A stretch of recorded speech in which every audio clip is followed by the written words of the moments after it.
them. And we want to welcome officially Von Dirks and his team from Wold Architects. Remember, this whole process got kicked off officially on May 5th at 9 o'clock when it was determined that 57% of the community have voted favorably and 43 were against. From a percentage standpoint, the number of people participating is very similar to any other special election we held, whether it was in September or November or whenever. That's a very similar amount. We know that there was strong penetration rate of the community knowing about the referendum, understanding the concept of the referendum, but maybe not voting. And so we're going back now to the community to see what they understood. But really what was the vote? It was a vote about our next generation Edina Public Schools. It was a vote that, again, affirmed what we already knew of the community having interest in us moving to a 9-12 high school, a 6-8 middle school, and a K-5 elementary school.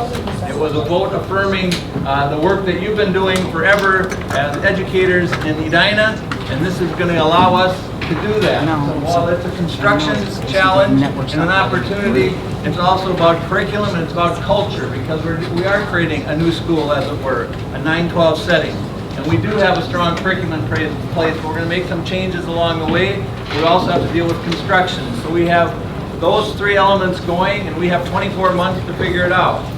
The good news is if you were in Burnsville, you have 12 months to figure it out. If you were in Osseo, you had 12 months to figure it out. We literally have 2 years of planning, training, and of preparing, along with construction, to make this happen.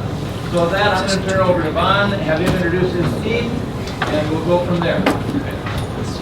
This is going to be tricky for me because I'm a hands guy, so now I got devices in both hands. We'll see if I can handle this. My name is Von Dirks. I'm one of the partners with Wold Architects and Engineers. When Rick said May 5th was sort of the day this started, for us it was 2010, and we've been looking at things in the district since that time. We've been building this with the district and looking at things, so it's great to finally be in an implementation standpoint.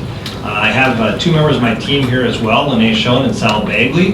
They're going to be helping along this process, as will a number of other people from our firm. So what we want to cover today is we're going to burn through some of it pretty quickly, because some of you were here before the vote when we talked about what was in the referenda, but we're also going to talk about the process and how design works and how we gain input coming into things. Give you an example of another project that we're doing right now, just so you can put it in context for Outriver. And then talk a little bit about who's on the core planning team, and then take you into a small group exercise. And I understand if we're not done by noon, I get lynched. So we will burn through this very quickly to make sure that that doesn't happen. So what we talked about before was, what is this? Is this all predefined? Absolutely not. This is not predefined. We know that there's budgets that were set. We know that we have a concept in place.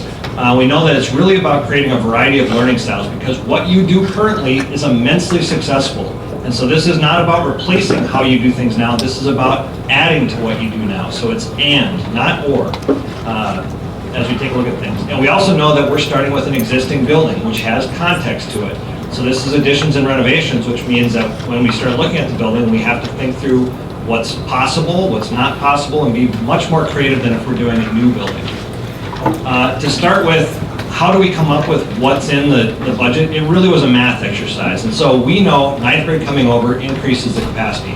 So we simply went through a capacity exercise and said, if we were looking at the building as a whole with 9th grade in it, not knowing what type of spaces specifically that would add to it, how would you consider the capacity for a 9-12 building versus a 10-12 building to get to that? And I won't run through the math on it, but rest assured it was loose, it was conceptual in terms of how we took a look at things. And then compared it to the existing building and said, knowing what we have now, how do we add to that to get to where we need to be? 30 teaching stations, which could be anything, as well as all the support spaces that go with it. So all the specialty types of spaces, all the special ed functions, administration, other things, to get to a net to gross factor just for the educational spaces. And then we added on top of that other things, extended learning, media center renovations, other renovations we want to do in the building. And on top of that, we also knew that we needed activity spaces in the building. So we put together a loose program around those items to calculate cost per square foot to come up with what was in the high school. So all in all, we're adding about 135,000 square feet to the building. So to put that in context, that's like adding 1.5 elementary schools onto this site, or a middle school onto this site. These drawings that you see, these are simply to show us where we have options for building on the land. It's not a design. If we were to build this building with round corners and big bubbles like this, when we got done, you'd say, what the heck were you guys thinking when you did that? So this was simply looking at what's in the project. What are the possible areas that we're going to be touching in there? And we know that it's going to be a combination of a lot of addition and a lot of renovation in the space as we go through, as well as furniture in the space. So these were just concepts as we went through. If you ever saw this diagram, this was simply to show the neighbors how big is this thing really going to be sitting on the site, and what does it look like going into the side of the hill. So what we did there specifically was that an activity space has to go on the north side. It's the only area of the site that we have large enough land to put something on that's that big of a box on the site. Everything else we can carve up and look at in different ways. And so the blue represented what might be additions onto the building as we took a look at it. The design really starts now in terms of how we look at things. And the design process is a collaborative process as we move through it. And it starts with schematic design, goes into design development, and then construction documents. So schematic design for us is about putting the relationship pieces in place. Functionally, how does the building have to work? What has to be next to each other? How do you want to teach in the space? What does that look like? It's not about three-dimensional architectural items. It's about getting the function right educationally so that the building works with the way you want it to look at least out for the next 20 years, because things change and we know we have to be flexible. So we put together a core planning team to help us guide us in that process. Core planning team is about 15 to 30 people for a project this size, and they represent different stakeholders throughout the district. Their role is to get input from others. They're representatives of the larger community, whether that be students, staff, teachers, coaches, parents, community members, anybody that might be using the building. Their job is to bring those ideas back to us, and we work with that team to develop criteria, which sets the rules that we design around. So we never sit down and put pen to paper and say, this is what it's going to look like. We ask a ton of questions asking about how do you want to use this space? What does that look like to you? What does that feel like? How are you going to experience that? And walk people through different scenarios so that when we're drawing and designing, it matches what you want to do, not us giving you options and saying, do you like this? Do you like that? Which one do you like better? So it's not an eye doctor exam. As we go through the core planning team, it's really about 6 to 8 meetings. And the first one, it starts out, it's really getting at preconceptions. What do people think the building is? What are their fears and anxieties? What do they assume is going to happen afterwards? And we get a lot of that on the table at the first meeting. We do tours after that. Some of us went on some tours of other spaces. We also, because we know we can't go see every building we want to go see throughout the world, we bring examples back to the group so that mostly we can develop a common language. It's really important for everybody on that core planning team to know the same language with each other, so as we're comparing what works and what doesn't in different spaces, they're speaking the same language, and we build criteria with that group from there. So our second meeting is really downloading from those tours and starting to develop that criteria. We really don't even get to diagrams until about the third meeting with groups. And at some point they start asking, are you guys really architects, or are you just going to keep talking and talking and talking? It's very important for us to understand why you want to do stuff first before we get into how or what. From there, the meetings start to flow where we refine that criteria. We can always change criteria, and we develop the diagram to go along with that criteria. So for example, when we bring a diagram back to the core planning team and someone says, you know, what if we were to put this social studies area in this part of the building? We might point back to a criteria and said, at our last meeting, you told us that this wanted to be part of a humanities wing. If we put it over here, it's next to science. Is that really important as part of the humanities in your criteria? They can at that point say, no, we can change that criteria. We were way off on that. Or yeah, that's really important. Well, then that option doesn't work. So we use that criteria to help guide the process so everybody's moving forward in the same direction. We also will be working a lot with the board. Now, there's a lot of different stakeholders here, and the board wants to see where the process is going. So we'll be reviewing the project periodically with the board so that they have input that also comes back to the core planning team, and it continues that dialogue and discussion with them, as well as administrative guidance. We've got our administrative team in place to help make sure that it's meeting district standards in terms of how we look at things, that it's working with technology, that it's working with programming, all the different aspects of what has to accomplish in the space. From there, once we're done with schematic design, we get much more detailed in terms of what's in the spaces themselves. And this is usually what most staff are concerned about, is what you're doing with the whole space is great, but what's my room going to look like? And so we do a user group process where we meet 2, 3, 4 times with every space that we're touching or designing in the building, So we know exactly what's going into that space. We know where every detail of that area is. What's the lighting in that area? Where are the switches? Where's power? Where's data? Is it carpet? Is it some other type of surface? What's the ceiling look like? Where's my whiteboard? Where's my smartboard? All the detail. What's the cabinetry for the space look like? So that when you come in on opening day, you're not surprised. It looks exactly like you told us you wanted it to look and work and function. So we get a lot of staff input during that design development phase. And that's also where we go from two-dimensional plans into three-dimensional architecture. So we're developing the design simultaneous during that process.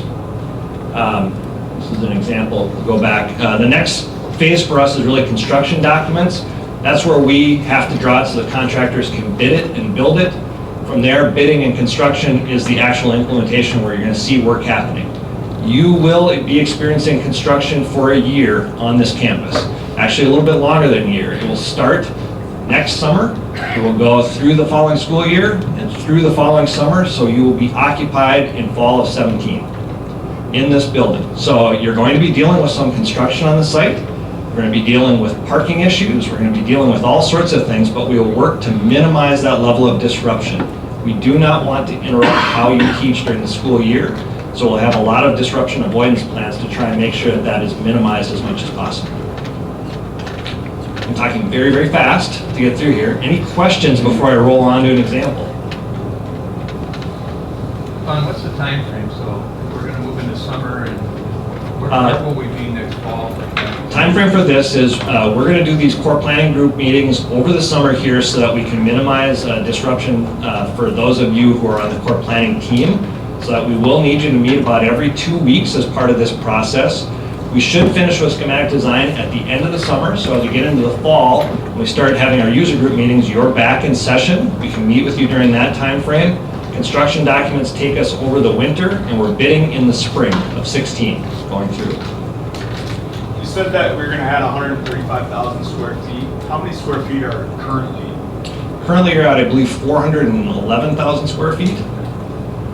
So this will make you a large high school, but not physically the largest in the state. There'll be some that are larger. This is probably a question for Dr. Dressen, but moving forward, when we're adding the 9th grade, for some of our areas, the curriculum will change. If we're designing a building before we know what our curriculum is going to be, how will we adjust in that process? You want to take that, or you want me to take that? Why don't you start? All right. One of the reasons that we brought the Elk River example with is because they are doing the same exact thing. They're designing an E8 building, which they don't have any prototype for in their district right now. So they're struggling with issues of how do we serve a smaller middle school population than we have at other middle schools. And one of the things we know is we could design it for exactly what they think they want to do in it year one, but what that would be is a very, very limited building. And we know buildings have to be flexible, and they have to change, and we have to get at some larger ideas around how does a building have the ability to change from year to year without going all the way over into that realm of generic, no definition to it. And so we're asking a lot of questions around what might you do, how might that work? 5 years from now, if that changed, what would that look like to you? So we can start to define those parameters. So as we get around that 9th grade component here, we've looked at it from lots of different options, so we're designing spaces that we know can be flexible to take you 20 years out into the future. We do that all hand in hand with the curriculum directors and the other administrative team members that are laying out what that 9th grade programming would look like, or in this case, what E8 programming might look like for them.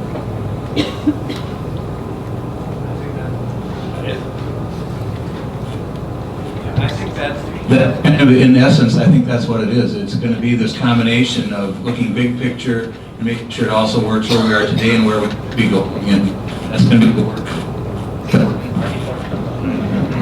There's a signal here. And that's the dynamic of this core planning team. And then when we come back in the fall, where we'll have the curriculum team as well as the culture team start growing it. So both of those things will be happening simultaneously, but we're going to need to have this designed flexibly enough to take us through 2030, because that's probably the next time we'll be coming back for a referendum. So we are going to have that degree of flexibility in our planning. Other questions? All right, I'll walk you through this example here. So this was, not sure, maybe the somebody can help with the mic and the static on this, but for the E8 building, so for example here, we took them to some different options for what we were looking at for tours, but I think what's important is that as we downloaded the tours with them, we start to color code the buildings down to break it into chunks that people can understand. So when you're looking at things, we see the function of that building, the functionality of that building. So these were some different buildings that we took them to, along with the key there. As I said, we started to develop that common language with them. From there, we really start to define those criteria and principles. And in their case, they started with some district givens. The district met with us ahead of time and said, whatever we start with this planning group, it has to meet some basics. And these are just a few of their examples on there. There's actually a list of about a dozen different things.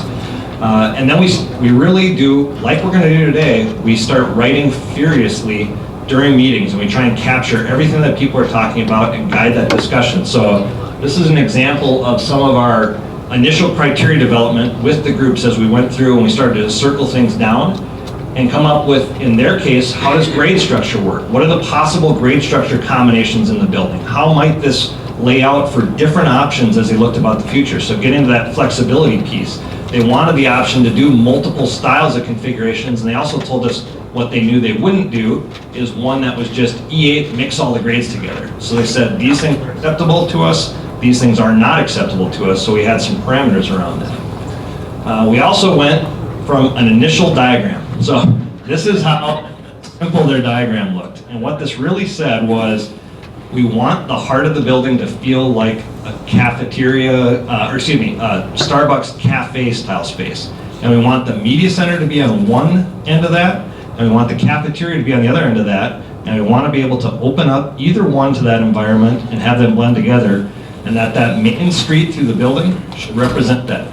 So the red here was our Starbucks, cafe, and media center, and then we diagrammed, so classrooms are really around the media center, and support space are around that part of the building. That's what the diagram looked like. That's what the diagram ended up looking like for us on this side, if you take a look at those first two sketches. From there, we were able to now start putting that into a building diagram as we worked through the criteria with them and said, so what you're telling us is these are the types of relationships that we have. Very much more diagrammatic form as opposed to floor plan form in terms of what things look like. And the reason that we do that is as soon as we jump into floor plans, people want to jump to solutions. And they want to say, well, what if you move this room over here, this room over here? Back up a little bit. We want to know, why do you want that room to move over there? What are you trying to accomplish with that? Help us understand what problem it is you're trying to solve before we solve the problem. We'll probably do much better at getting that figured out. So this diagram took us partway there. From there, then we started having more discussion topics. The nice thing with diagrams is it gives us cues for how to facilitate that discussion further and further and further with them to get different types of responses so we understand the nature of the problem from your point of view much, much better. From there, we can also start to test out really ugly versions of floor plans to go along with those diagrams and say, well, what if we did this? What if we did that? To try and start to get at what people really want to see is those solutions. Lead you down the path a little ways there, test a few more things, and then come back and say, based on that, how does this start to match your criteria? We're always bringing criteria back. We're always scribbling over the top of it, changing it, modifying it to meet what you're telling us at any given time in the meetings. From there, we also start to scribble all over the floor plan. So there's nothing precious about what we do. Architecture shouldn't be on a pedestal. This is working through a lot of issues and trying to figure out how we get things done. So we can start to take the diagrams and say, that diagram that we talked about last time doesn't really work based on a few criteria. For example, in this one, that educational bar was getting way too long in terms of trying to keep these future kids connected into that main common space. So we take the diagrams and we start to change them. So the diagram keeps revising and changing as the criteria change and as the floor plan change. So we can get back to plans that start to match those diagrams. Again, change the diagram to something that works a little bit better for them. Keep refining that all the way along until we can get at a floor plan that meets all of their criteria. It has to meet all the criteria or it's not valid. And this is where we ended up with that group from a schematic design standpoint. So this is their plan that's being developed or presented to their board next week in terms of where we are with that project. We're going to take you through a very, very similar process in terms of what we're doing here. So it's not about us, it's about you. We use these reference tours as a way to develop that language. Solutions have to be appropriate, and our process is designed to create inclusion and ownership. Yes, it is. Our process creates ownership. That's the point here behind this whole thing. So what do we know about your building? We know that it was designed as first as an open building. That didn't work because there's probably a bunch of architects sitting in a room by themselves going, hey, you know, it'd be a good idea if we could make the building everything all the time. It doesn't work that way. It's too generic. So then it's now enclosed in terms of what we call a traditional double-loaded corridor building. Hallway with classrooms on both sides of it locked down. That's great for lecture-based environment, but it doesn't give you a lot of other options beyond that. So one option would be to rethink just basically what you have in terms of how can a classroom change? How can the classroom be different so you can go into lots of different styles and functions? What does that look like if we get into maybe some different sized learning group modalities for that? Start to look at maybe a larger breakout style space, and start to look at the buildings being reorganized, taking away that traditional double-loaded corridor into potentially learning studios. I don't know if these solutions are right. I'm just showing what some of the options or possibilities we'll talk about as we think about the building are. So you can see just taking out the walls certainly changes that environment. In terms of your building, there's a couple of things we know right away. It's loosely organized around a core or common area stacked up with all 3 floors in the building. You've got a STEM area on one side, science and mathematics. You've got humanities around the other side of that core space.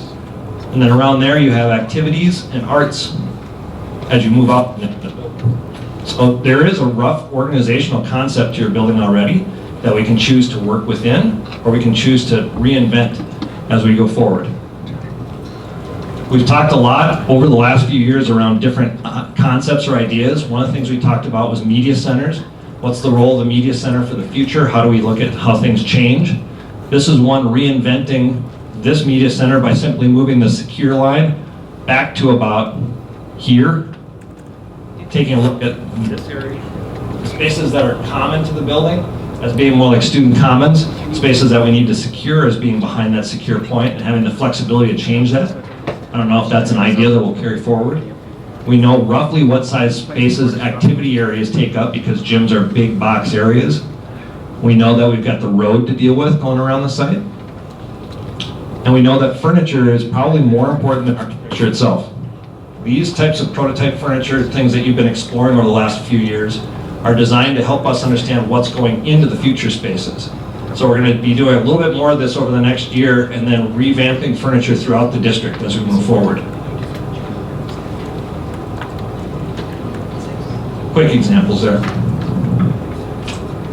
So that's basically the concept for schematic design, design development, how we plan on going through things. I wanted to make sure that we had about 45 minutes to work on a group activity here. But before that, I think we want to introduce the members of the core planning team. Rick?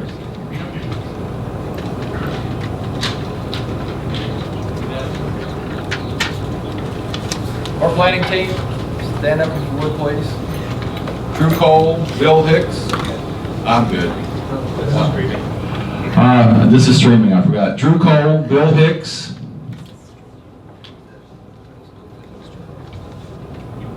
Is that it?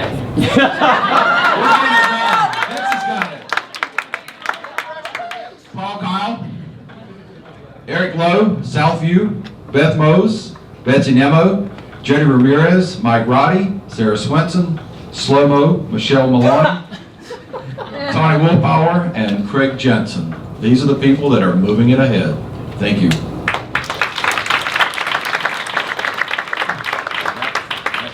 We also have online applications for parents and students, and so they have an opportunity, they'll be part of this dialogue as well. Throughout the process, we're going to have touch points with staff in the summer as the core planning team move forward, so we'll say, here's what's going on. If it's a time when we need to have you check something out, we will use School Messenger to let you know that this is coming, or if we're scheduling a meeting of the community, and we'll make you aware of that if you want to be part of that dialogue as well. So even during the summer months, we'll try to keep you posted, but we're excited about that core planning team. They meet for the first time tomorrow, and we'll finalize all our dates. We'll keep you posted on that. But we're very excited to have Wold Architect and their team guiding us through it. They are noted for the work that Bond has shared of reconceptualizing and then adding to sites in big places and challenging places. Kraus Anderson is our construction managing firm, and so they'll be working with Wold, so they'll be managing the project. They were the same firm that worked with us last year, so they know the buildings, they know how Edina works, and so they have a lot of connections even with the city of Edina. So we feel like we have a good, strong team in place. So I'm going to turn it back to Vaughn to give us an update on our activity. So again, our expectations for the core plan team is, our job is to get feedback from people. You have to be listening, you have to ask a lot of questions, and we expect you to come to meetings with that feedback and weigh in so with a big picture view as opposed to your personal view. I also want to point out that that E8 building in Elk River was designed by little Josh E. Grenier. So, kind of a big deal. We don't actually call them that in the office. So here's what we like to do for a group activity, is we want to take you through a process very similar to what we'll do with the core planning team, but you know the building, you know what some of your hopes and concerns and vision for the building is. We'd like you to self-divide into groups of about 8 to 10 people each, and we want you to think about the building in this way. Start by assuming that 9th grade has been here for the last 10 years. Assume that this isn't about what's it take to bring 9th grade to the building. How do you reinvent the building for 9th, 12? What if we were doing this as a brand new building? You didn't have any of those parameters around an existing building. What would you want to see and happen? How do you want to teach? As you think about the next 20 years in the future, what's going to be different? How would this building need to react to that? How will students learn?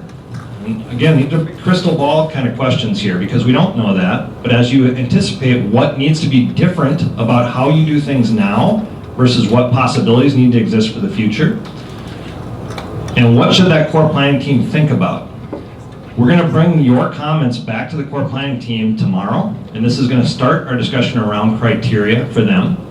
Now, criteria itself, I didn't point out before, but there's 2 ways to think about this. We have guiding criteria and we have guiding principles. And principles are things that are very subjective in nature. It's really hard to quantify where you fit that. For example, the building should be warm and inviting.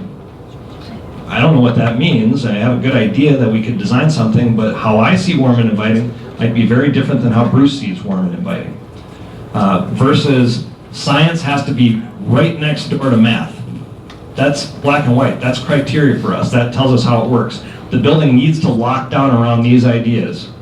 Those secure lines become very definitive criteria for us. And so we sort constantly into principles and criteria because criteria becomes rules around design.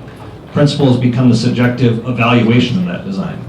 So what we'd like you to do is spend the next 10, 12 minutes talking about some of these things, and then we want to do some report back out on that so we can start to get at some big concepts around what you want this new 912 building to feel like and be. And we'll write it around criteria statements, guiding principle statements. We'll help facilitate the discussion and put it into the correct words and terminology. So self-divide yourself, however you want to do that. We won't count off, and about 11:30 we'll report back out. Please write them down too if you could, so we can collect everything because we won't get to everybody's comments and statements. So, got all the problems figured out, everything's solved. No, okay. So I've been told that if I stay in direct path of that receiver on the ceiling, that the microphone should work better. So we'll try that, see how that works. We're going to do a little bit of report out here. There's going to be topics that are going to be very common to different groups, and so we'll share some conversation around that. And we'll just, pretty free-form discussion. So where do we want to start? I always like to start with the troublemakers in the back of the room. It's usually, there you go. So how about the back table? What's one thing we want to talk about in the new building? We're concerned about seating for all school events. Right now, we can't get all of our students into the gym or FIC for homecoming or for the multicultural assembly. It's in the lunchroom. All of our students can't fit into our current lunchroom for lunch. So these are important things to us. How do we accommodate that in the building? So not just large group seating, but whole group seating, being able to accommodate the entire student population. It's a challenge. It's especially a challenge when you get over that 2,000 number for buildings. I will say that the new activity space is going to be the largest contiguous box space you have on the campus, and so there's some options that we have around how we might be able to do seating for that. I also would say that it's really hard to design church for Easter. You usually design it for the days where most of your people are there and most of the configurations, and you figure out how to do Christmas and Easter separate. And so we'll have to take a look at what that means. But I think probably the bigger concern that we would take a look at is those common spaces. And if you have a commons model, where do you put those bodies too? Because it's not just students in classroom, it's going to be where are all students during the day and how are we being able to accommodate them. So we're going to capture these things too. We also wrote down Lene's email. I understand a lot of the groups are doing things digitally here in terms of taking your notes. If you want to send them to Lene's email for us, that would be fantastic at the end. Or you can send them to Rick. He's pretty good at forwarding things. Anybody else have that same anxiety or concern over large group seating? In a similar vein, just passing, getting through the building. Passing times. It's a big, it's a long building, especially longer with the activity center. Are they going to be able to go So, comment is passing times, bottlenecks. We're adding distance and size to the building, which is going to make things tougher. And adding 700 plus students into the building is a lot of people to put inside the existing space. So we're going to have to take a look at our core spaces throughout the building. Probably not just corridors and circulation, but how all spaces work, which gets a little bit back to what Sarah was saying with the cafeteria and accommodating those students. So as we look at ways of reconfiguring spaces, looking at what can be done to improve the circulation times between spaces. Some of it, with you being a vertical building, I think is going to involve a lot of study around the vertical circulation, not just relying on the existing stairwells that we have, but looking at ways of connecting the floors maybe a little bit more organically in the building. Other thoughts? I'm sure you've heard this a lot, but light, getting natural Light, natural light especially. Yeah, it's one of the big problems with this building. So one thing we know is that as we look at the buildings itself, getting along this idea of vertical circulation, an easy way for us to bring light down into the buildings, not necessarily just through windows, but through some type of vertical light shafts down into the building, opening space between floors so that we can get light further down into the building, and also taking a look at the spaces that you have. Right now, all of your classrooms are pretty much windowless in terms of what's there. And the more shared light we can get between spaces, we have the ability to drive light further back into the building. So look for opportunities for natural light wherever possible. Safety, looking at where our entrances and how people can enter through door 3, students can leave, and that's kind of our number one concern. Safety and security, that's a big one. That's something we talk about at all of the design projects we have. Obviously, some of the tragedies that we go through with schools helps us to think about that, but there's a lot of different ways that we have to approach safety and security. Some of it starts during the school day itself in terms of how we control things, where our office location functions are, and a big part of this project involves office relocation and redesign for the space. But as we get into common areas and you start thinking about if you're not holding students in your classroom all the time, how do we actually look at secure zones as we go back into the building? It's not always just at the classroom door where that secure line has to happen. Sometimes it's different zones that we can slow something down. We can get students to safety, get staff to safety in an emergency situation that aren't always about locking yourself in the classroom itself. So we can talk a lot about safety scenarios as we get into that with our planning team.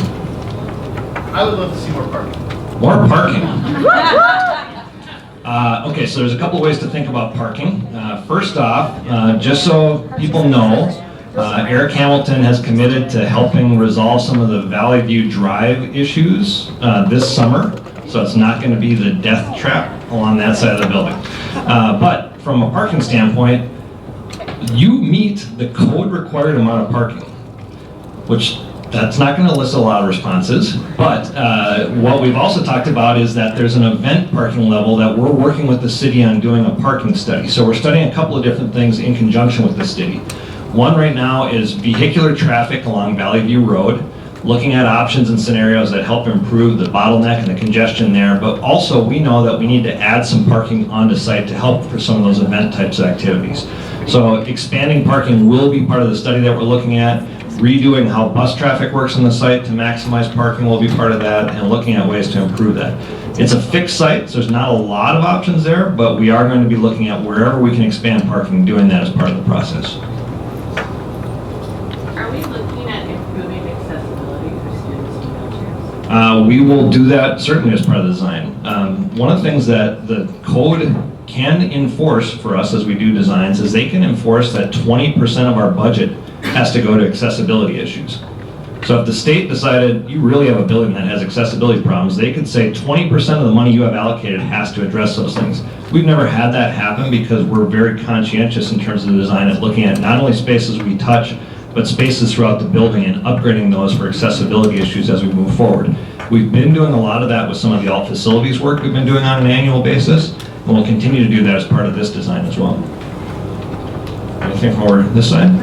That would be a good idea to have student services located near the students. Student services near the students. Centrally located So that's a great example of a super criteria statement. Student services should be centrally located where students are. For example, that will drive a lot of design decisions because it moves something from one place it is to another. It starts to reorganize a building around those concepts, and it gets at bigger questions around, okay, that's an interesting idea, why? And we'd ask further probing questions around that. I think everybody kind of understands the why right here, so we won't delve into it today, but student services more accessible to students, I think, is a great concept. We talked about what sort of configuration should we have in terms of melding the 9, 10, 11, 12 students together, keeping the 9th grades and seniors separate, whether that's floors or wings or houses, and how does that match up with the arts, humanities, science diagram that you showed? Do we want to maintain that versus class stratification? So grade structure versus organizational structure versus building structure, it's a big topic there. And when I threw out that one around STEM and humanities, that's simply just a starting frame point that we have for looking at the building and saying, well, you're kind of organized into some buckets already. Do we continue that idea? But grade structure is going to be very, very important. And my guess is, as you look at things, it's probably going to change over the next few years significantly as you get used to what does 9th grade in the building look like. You may start out the first year saying, we really need to have 9th grade kind of in their area. Over the next few years, you might say, well, you know what, we're shifting away from that. Or maybe it's, forget about how we handle 9th grade. Let's take a look at how we handle 12th grade right now. 12th grade's the bigger issue, and we look at the 12th grade organization. We don't know what that will be, but grade structure organization and how you handle that in the building will be a good one, and it usually goes hand in hand with discipline organization in terms of how you look at the building, and also student flow and safety and security. Those three things usually work pretty well hand in hand as we go through design. We talked a lot about flexible learning spaces, but within the flexible learning spaces, the importance of having flexible furniture such as the node desks. We noticed there was quite a bit of money allocated for furniture. Will that be enough, and how will that support different teachers in the way that they teach? Okay, so I'm going to recap for streaming. We talked about flexible spaces, and the concept of furniture was discussed in terms of having flexible furniture, and how do we have enough money allocated for furniture? How much are we doing in terms of furniture? I will say this, that as we took a look across the district, we said there's some spaces that furniture probably isn't the primary issue, and I don't mean to sound like I'm slighting any one area, but science areas, very specialized, you have furniture specific to science, you're probably not going in and saying we're reinventing all the science furniture versus we might have to buy some new stuff. General classroom furniture is probably the most beneficial in terms of how we think about furniture because you have the most variety to it. We may not be reinventing staff desks everywhere, but across the district we took a look at all the classroom space, anything that we thought was general space, and tried to apply that budget in a way that would stretch to the furthest point across the district. So we have almost $8 million allocated just for furniture alone, which is significant for a district your size. And so we think we have a lot of money allocated here towards the furniture, because I will say that how furniture impacts a space is more important than the architecture itself. We want to make sure the architecture isn't too loose and it isn't too specific, but furniture will give you the ability to make that space flexible far more than operable walls will in terms of how you look at the space, in terms of reconfiguring on a standpoint, accessible to students on an hour-to-hour basis. We talked just about the very general concept of do we have enough space to accommodate everybody, and the idea that if we create new collaborative spaces, flexible learning spaces, but we need to have kids in there every hour of every day just to make enough spaces for everybody, that actually eliminates a lot of flexibility, and all of a sudden some teachers are stuck in these ancient tiny little box classrooms. Other teachers have these amazing spaces, and there's no way to really integrate that in a meaningful way. It will be a big part of that design is taking a look at how does capacity distribute itself across the building. One of the things we probably know is that if you looked at your whole student body and said, how many of them could be outside the classroom at a given hour? It's probably not more than 10%. I don't think you're going to have half your students being independent every single hour of the day. But as you take a look at that, those spaces do have to count towards the capacity. So we're going to have to look at capacity from a brand new perspective as we start to take a look at if a student doesn't spend every hour of their day in classroom-based or lab-based instructional activity, what is that space? How does it remain flexible to accommodate that, to make sure that the building isn't stressed and over capacity already when you start out? So we have to build the circulation space back on top of those flexible spaces to begin with. I don't know if that answers it so much. It'll be part of the design process that we go through, but I think it's a good concern and issue. We talked about hopes and fears. Hopes and fears, fantastic. One that I had, the flexible learning space, which sounds great often when it doesn't work out, so the sound. One thing I worry about is we have these flexible spaces, and while we're lecturing or doing whatever, we're taking a test, we're hearing the wonderful things that creative teachers are doing as well. So I imagine that's a place that we've gotten way better at it since the last time we did open learning spaces, but it is something I fear we're going to do. So recap again, concern around acoustics in general, sound transfer from space to space. As soon as you start talking about flexible space or open space, how much do I hear about what's going on?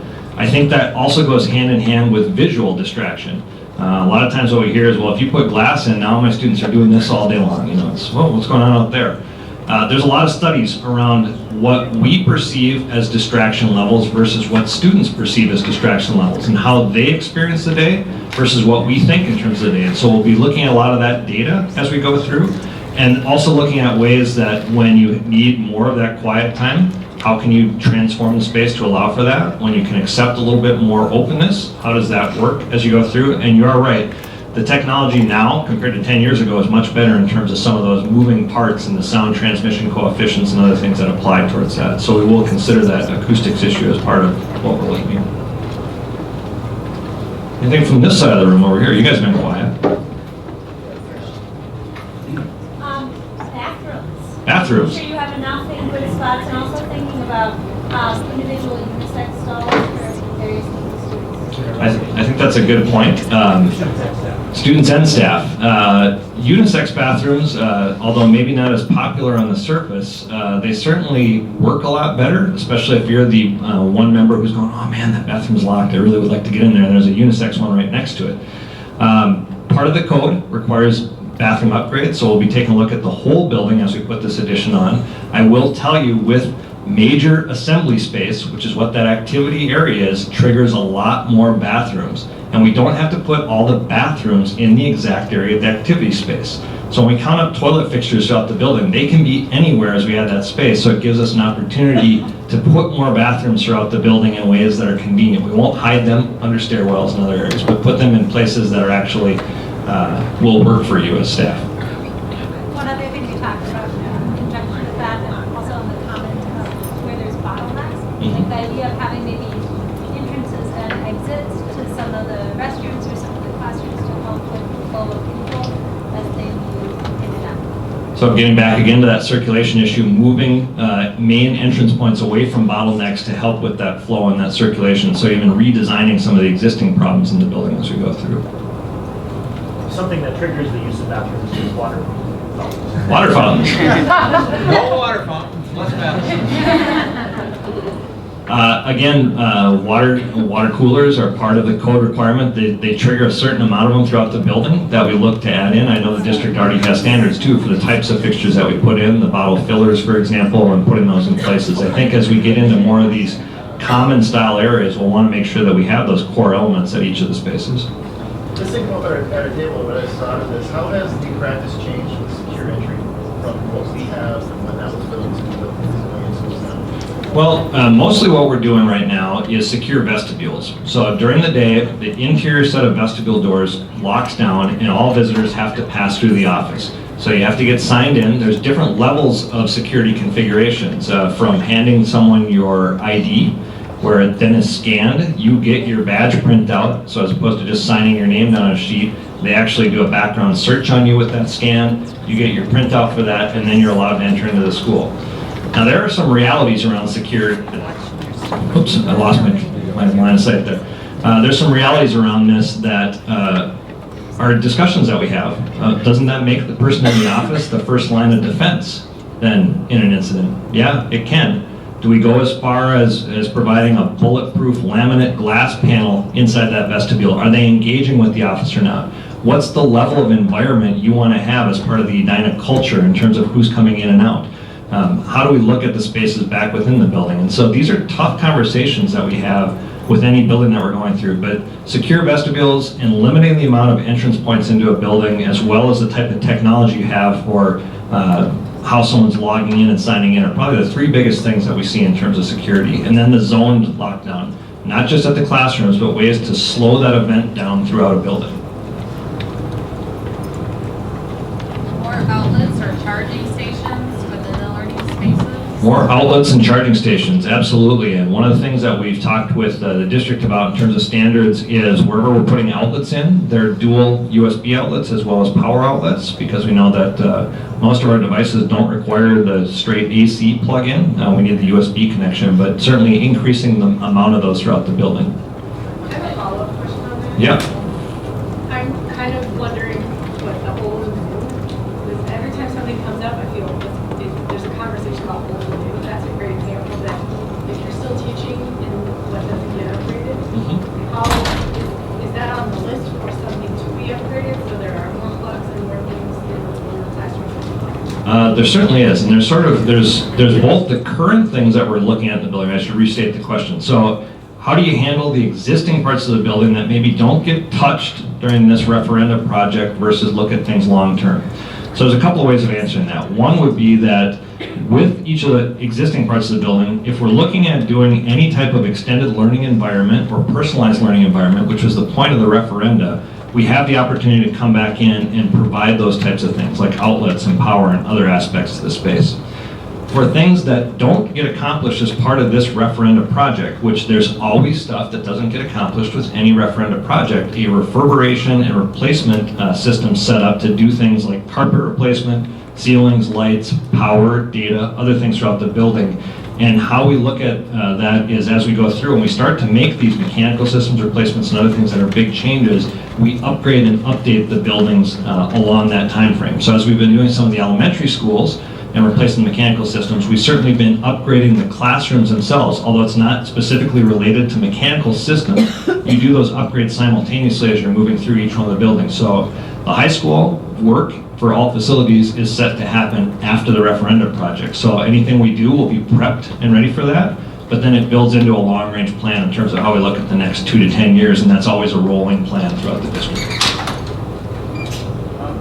there been any, as you're talking about upgrading the systems and all that sort of stuff, has there ever been any discussion about making the building more sustainable? So like, for example, in the elementary, as they're doing more and more with the recycling on those things, right on the top of the hill, and they talk about doing any solar panels or anything just to make our building more environmentally friendly, because that seems to be something that would appeal to people in the community and to the kids themselves. So the topic is around sustainable design. And there's a lot of different ways to look at sustainable design. We always, I wish I had a diagram for this in terms of what it is, but there's essentially 3 points to sustainable design. One of them is first costs. We always have to think comfort, which has to do with behavior and how people experience the building. And one of them is operational efficiency. How well do the systems run? Are they saving money? Or solar panels would be a good example of that. And where you land in that is always a balance of one of those 3 things. If first cost is a driver, it takes away from operational efficiency, takes away from occupant comfort. If behavior or occupant behavior is a big primary decision, it takes away from the other 2. We usually try and figure out where a district wants to be and try and land somewhere in the middle of those three, not limit us by what first cost is, but really figure out what we think occupational behavior will be in the building and what the efficiency of the system will be.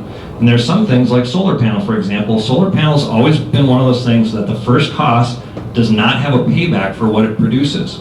It's a great teaching tool, but you'd be surprised at how little it actually generates to pay for itself. We use a rule of thumb of if it pays for itself in 5 years, it's a no-brainer, you do it. If it pays for itself in 10 years, you'd probably consider it. Anything beyond 10 years, it's probably not worth it because the technology gets better. LED lighting was that way for a long time, where it just cost too much for the benefit of it, but that's tipped over to the point where it works now. So we're always looking at those sustainable strategies in terms of how they work in the district, what we can achieve. The district actually has a green committee that's we've met with before and looking at some different behavioral type things, and so we'll incorporate those into our discussion as well with these referendum projects throughout the district. On those same lines of alternative learning spaces, like using rooftops as a learning space and using outdoor classrooms and more green spaces. And wherever the building can become a teaching tool or the spaces can become a teaching tool themselves are really important in terms of how you look at those areas and how you think about what's a relevant teaching space. Just general climate in the building or temperature regulation? Temperature regulation. Okay, so this ties again into that alt facilities piece.